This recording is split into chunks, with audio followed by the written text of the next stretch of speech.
individual, but also we can calculate it by in like household, also in our city, or also in our country. We have this data.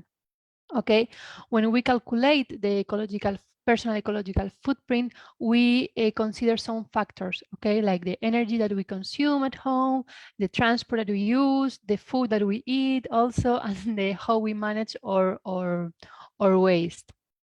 Okay, and so just as it's written in the presentation, the personal ecological footprint is like an estimate of the rate of use of natural resources according to its lifestyle, related to the Earth's ecological capacity to regenerate its resources. Okay, so because things like food, the energy, as I said, the transportation, to all contribute to this ecological footprint.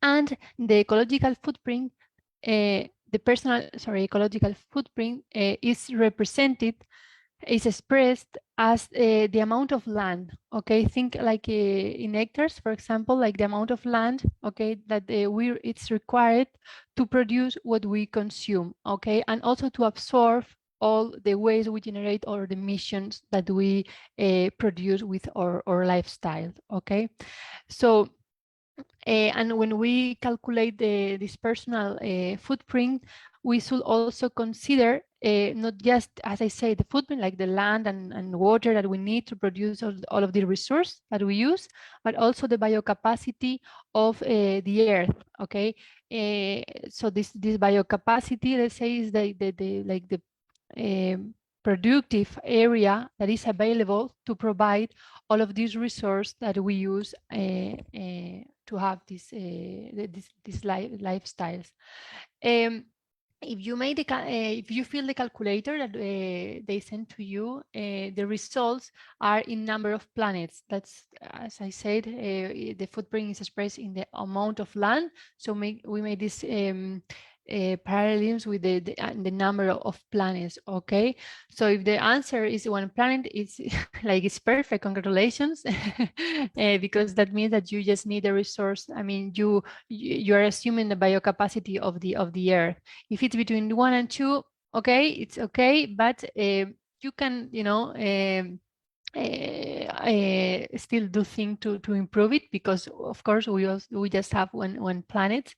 Between 2 and 3, yeah, it's not as sustainable as it should be, but you can still work on this and define individual and some collective actions to decrease your personal footprint. And if you have more than 3, it's very unsustainable. It's difficult, but for sure it's not impossible to reduce it. And also with this workshop, one of the objectives is not just to explain what is the personal ecological footprint, but also to give you some tips to reduce it. Okay, so if you have more than 3 planets, just make sure that you can, like concrete and do some of the actions that I'm going to explain to you. I don't know, of course, of all of your answer, but just for you to to have some data. In 2022, the global, okay, of the Earth global footprint was 1.71. So it's more than 1, so it's not bad. And you may say, okay, but it's not too much, not even 2 planets. Okay, but it's the medium. It's we have more data in this 1.71. For example, we have countries like USA or Qatar that has almost 9 Earth, okay, which is a lot. Okay, but then we have countries, for example, Kenya, that has 0.5 Earth, okay, in terms of footprint. So that's also that there is a lot of the number are very different between countries, and this is like a medium data, the 1.71.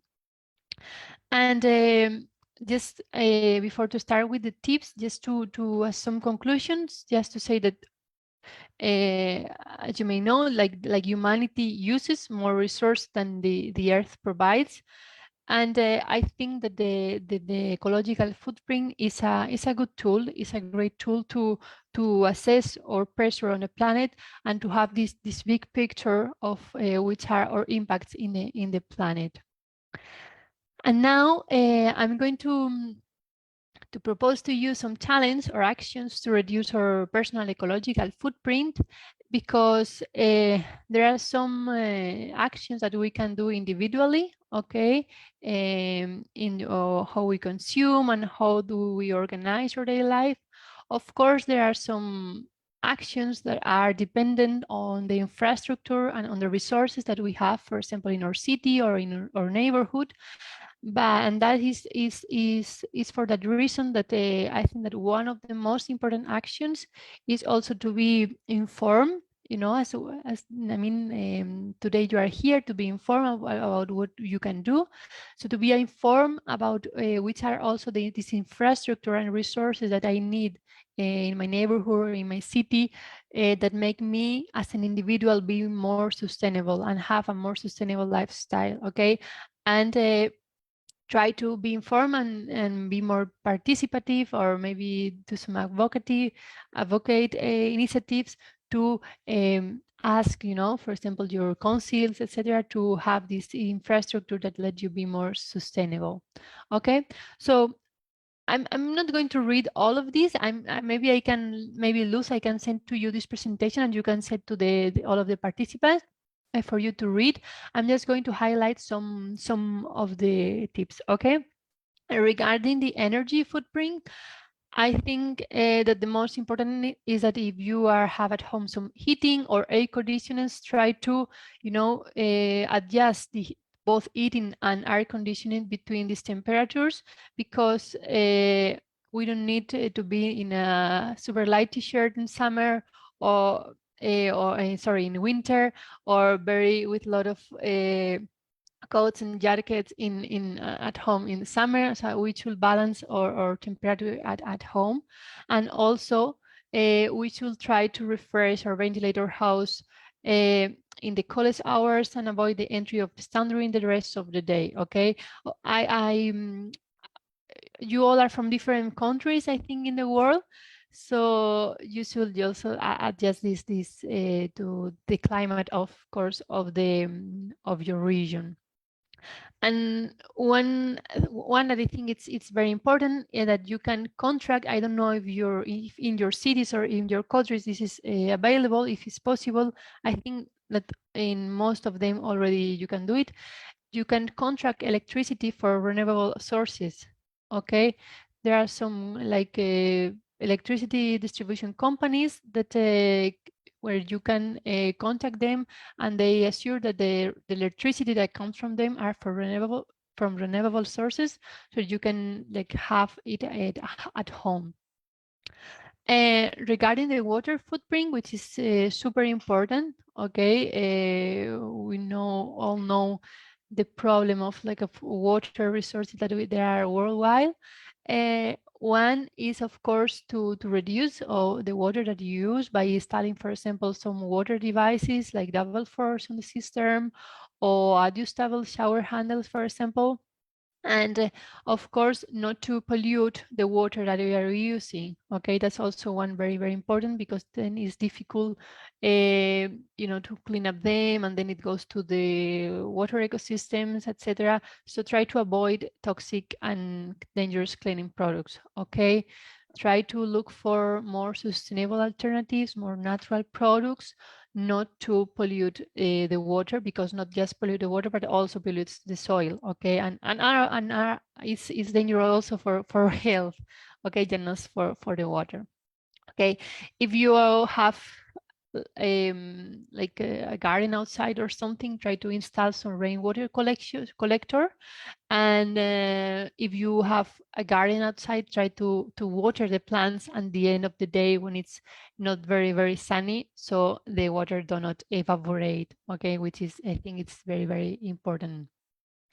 And also regarding the transport, because maybe some of you go every day working, and or not, you work at home.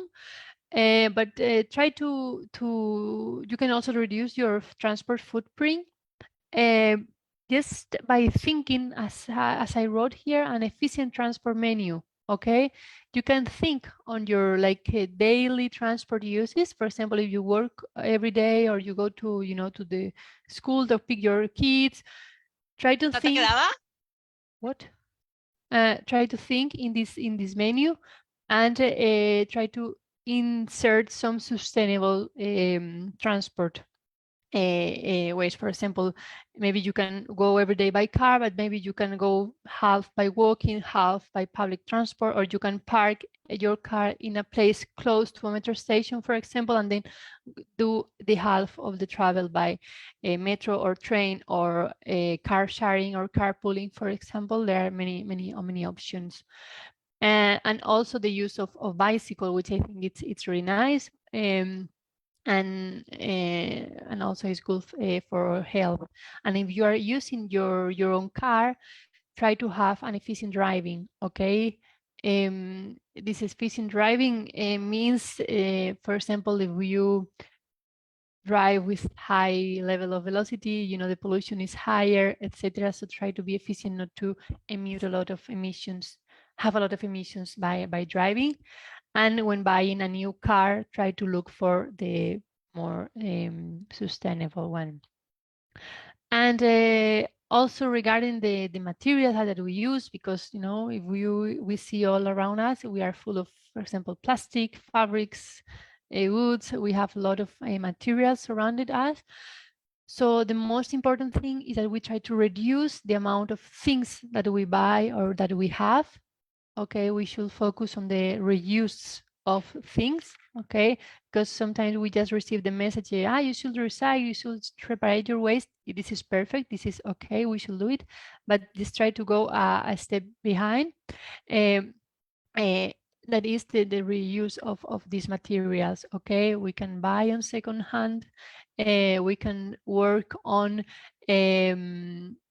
repair equipments. Okay, and look for example, products that are done by recycled materials. Okay, and regarding the recycling that I told you before, sometimes we at home we make this we separate the waste, paper, glass, plastic, etc. But we should also look for in our municipality, where can we deposit this. This is my electronic applicants, some clothing, maybe some toxic products, furnitures, etc.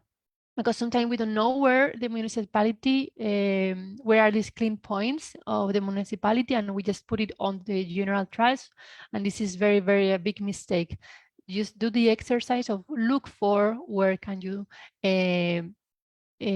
put all of these things. Okay.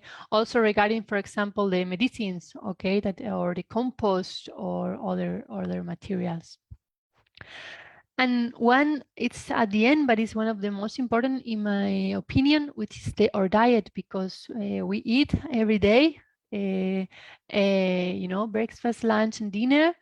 And by choosing how we manage this diet, we can have a good impact on the environment. Okay, we should have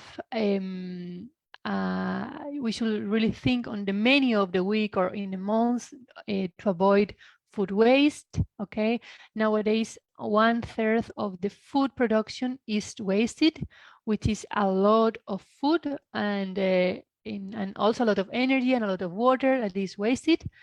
So just make sure that you cook and buy efficient. Okay, and of course try to choose fresh food, local food, buy locally. Okay, that will be also good for your neighborhood.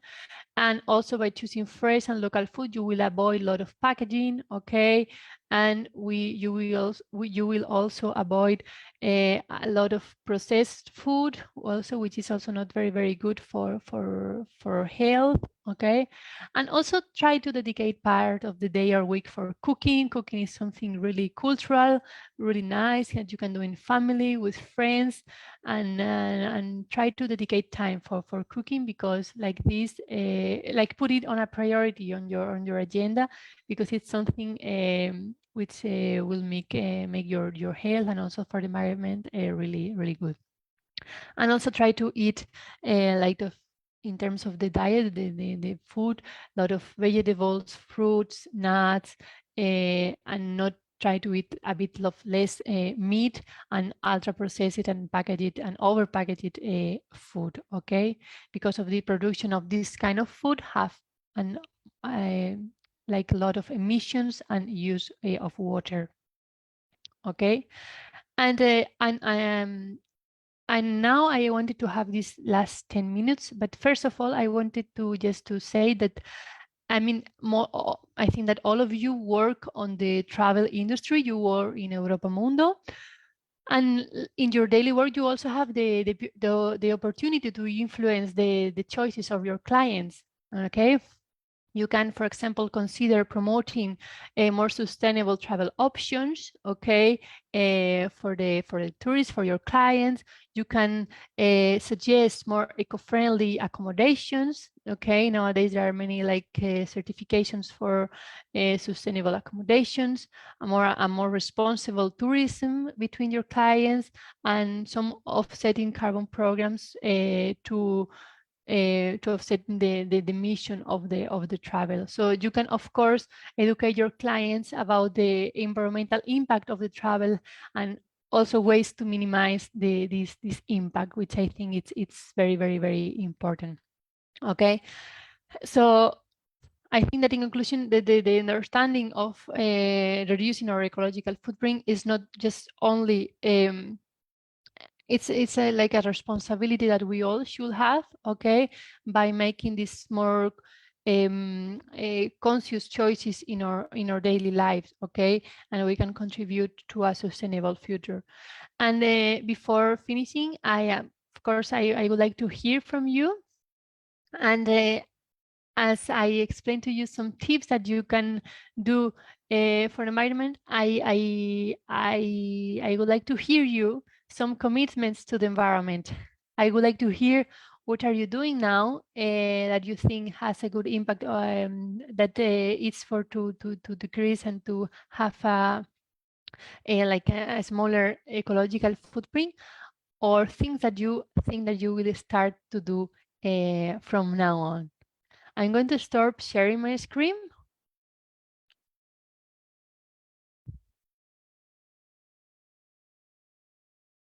Okay.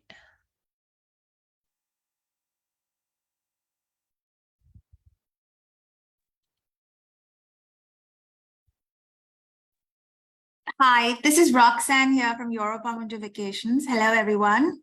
Hi, Roxanne.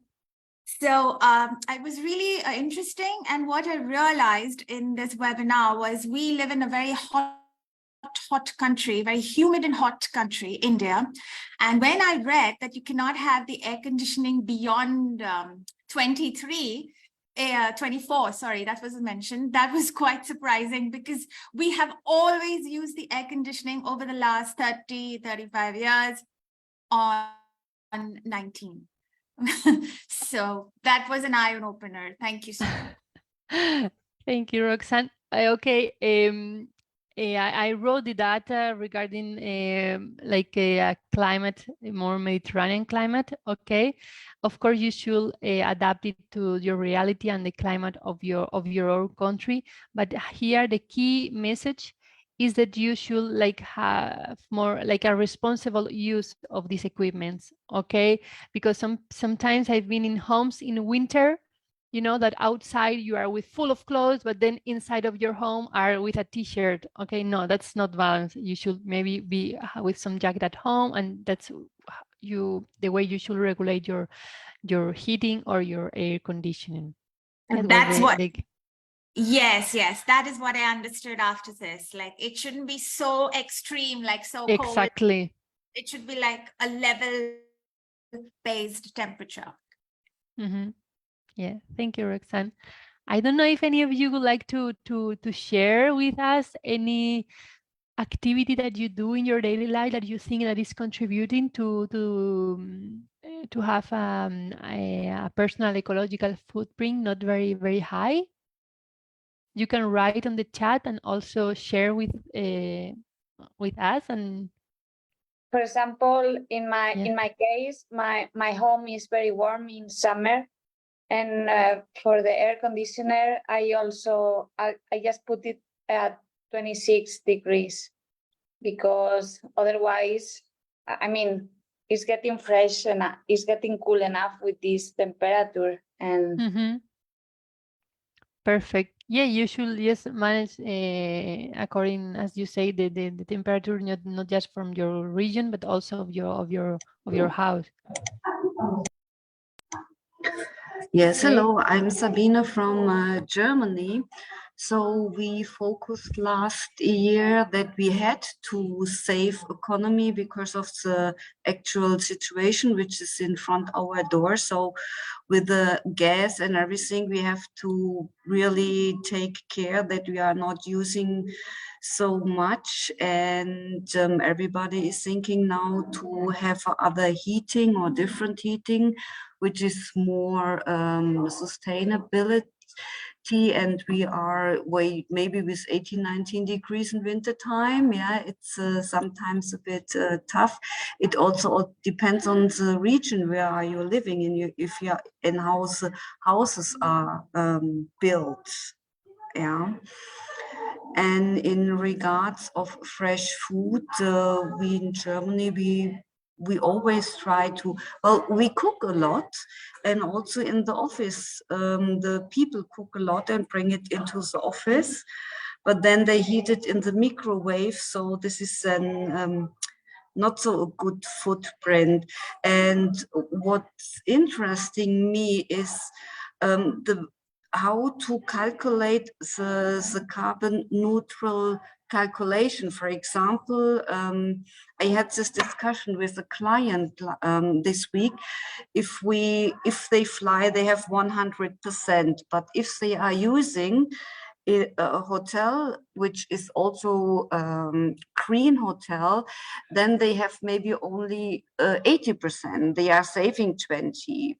And then when they go to certain restaurants, which are carbon neutral, yeah, so they also save, for example, 10%. But how are we doing this whole calculation? This is something I would like to know, also to explain this a bit better to my colleagues. But this calculation, how we calculate that you have a lot of carbon neutral usage because you are flying, but when you use certain hotels, certain restaurants, certain transportation, then you get a plus, and then your carbon neutral expenses are not that high. Do you know what I mean, what I'm talking about? yes. Um, First of all, yes, maybe some of you don't know the difference because now today we talk about the ecological footprint that has more factors in considerations, that the Yeah. emissions, the transport, etc. In the case of the carbon emissions, it's about the emissions of greenhouse gases. Okay, Yeah.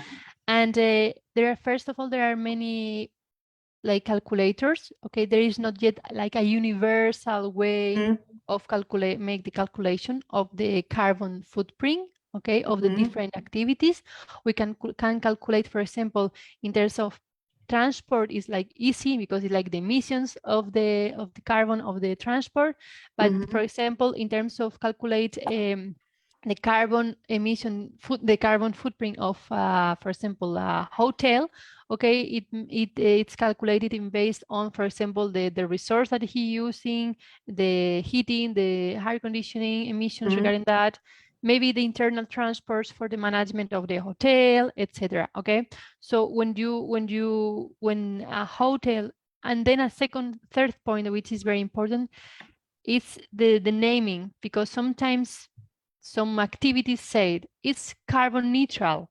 Okay, nowadays there is a regulation in Europe, okay, to avoid this kind of greenwashing messages, because it's almost impossible to be carbon neutral because it's Mm-hmm. difficult to calculate it. Okay, Yeah. So when they say that you are like offsetting some carbon emissions by using some hotel, you are not like you are offsetting, but you are just in your balance of you are using one or another. I don't know if I'm explaining well, but for example, if you have some emissions because you are traveling by plane, okay, I don't know how number of tons of carbon, but then you are using a hotel that is has a green certificate. They say that you are like compensating this, okay? Yeah. But in my opinion, and this is something that is being regulated by this the new law, it's called Green Claims Regulation in Europe, is that you are not being neutral because the emission of the on the transport, you know, you are doing these emissions already. Yeah. Okay, so that's it's a tricky topic. Okay, and we should like be very care about how we name all of this. Oh, okay. But Good. Sabine, if you want, by Luz, I can send you more info Yes, about this please. topic. Okay. Yeah. Yeah, I would appreciate. Yeah. Okay. Okay. I'm gonna read. There is one message from Dora. I do my best to go to work and go to the kindergarten by bike. That's great. Also, one important point about the bicycle is that we also should have like the infrastructure to be safe by bike. Okay, that's something that we don't feel safe by biking in our cities or in our neighborhood. We should ask, you know, our councils to have a good infrastructure to be safe by biking. Okay. And Dora also said that you used to go down to the canteen and bring lunch in one-time use plastic bowls, but we on our own got glass containers for the canteen. That's perfect. I mean, the most important in terms of Tupperwares or boxes for lunch is that you try to reuse them. Okay. And nowadays, at least in Europe, they are avoiding by some regulation this one-time using plastic box, okay? But then some people are using cardboard boxes. And people think, I mean, sometimes we think that this is the solution. Okay, it's paper, it's cardboard, it's good.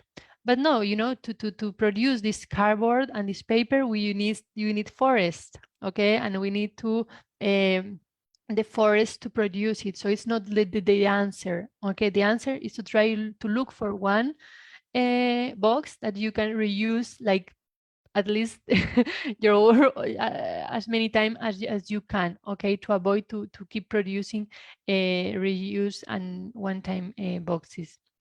And last comment from here.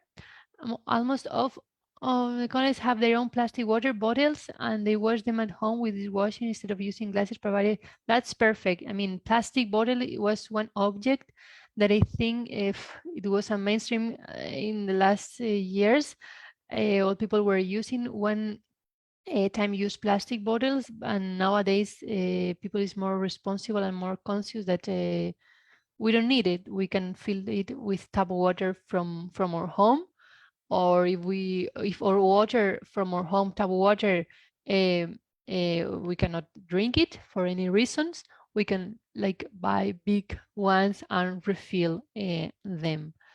Okay, so as Luz has just written here, and we are running on time, if you have any questions, I'm going to send you this presentation.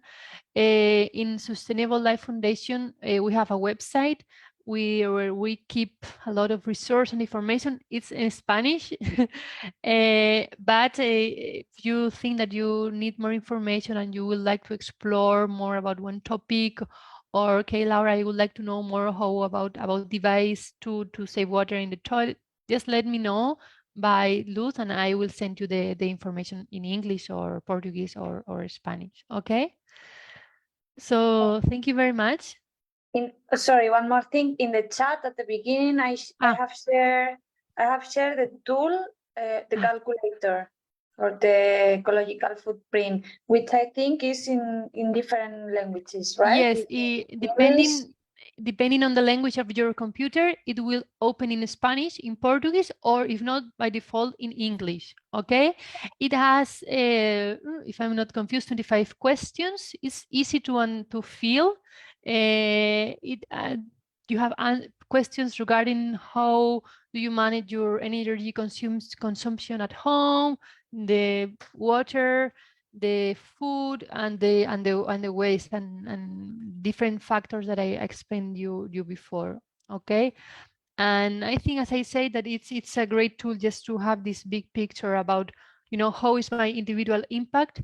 And also, I didn't say it before, sorry, when you feel it, then you automatically the tool sends you some like practical tips that you can do regarding the information that you feel. Okay, like a personal plan on how to reduce your ecological footprint.